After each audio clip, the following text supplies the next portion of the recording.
ఏంటి ఇడ్లీ పిండి ఎలా చేయాలో కూడా వీడియో పెట్టాలా అని చెప్పి అనుకుంటున్నారా? పెట్టాలండి. చాలా మందికి తెలియదు.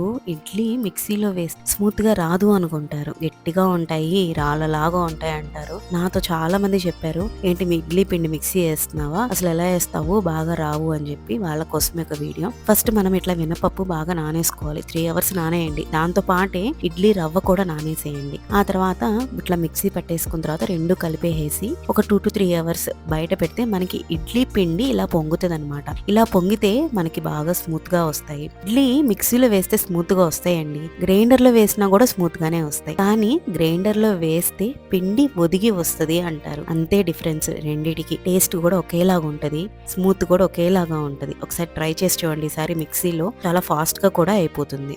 అండ్ మీలో ఇడ్లీలు అంటే ఎంతమందికి ఇష్టము? మా ఇంట్లో అందరూ తింటారు, నేను తప్పితే. ఎందుకంటే ఇడ్లీ అంటేనే నాకు ఫీవర్ వచ్చేస్తుంది. ఫీవర్ ఉన్నప్పుడే నేను ఇడ్లీస్ తింటాను. మీరు కూడా అంతేనా? నాలాగా హెల్త్ బాగాలేనప్పుడే ఇడ్లీలు తింటారా? సో ఇలాంటి మంచి వ్లాగ్స్ కోసం, రెసిపీస్ కోసం, టిప్స్ కోసం ప్లీజ్ డూ సబ్స్క్రైబ్. చూసారా, నేను మిక్సీలో వేసినా కూడా చాలా స్మూత్ గా వచ్చాయి ఇడ్లీస్. ట్రై చేయండి. బాయ్. Thank you.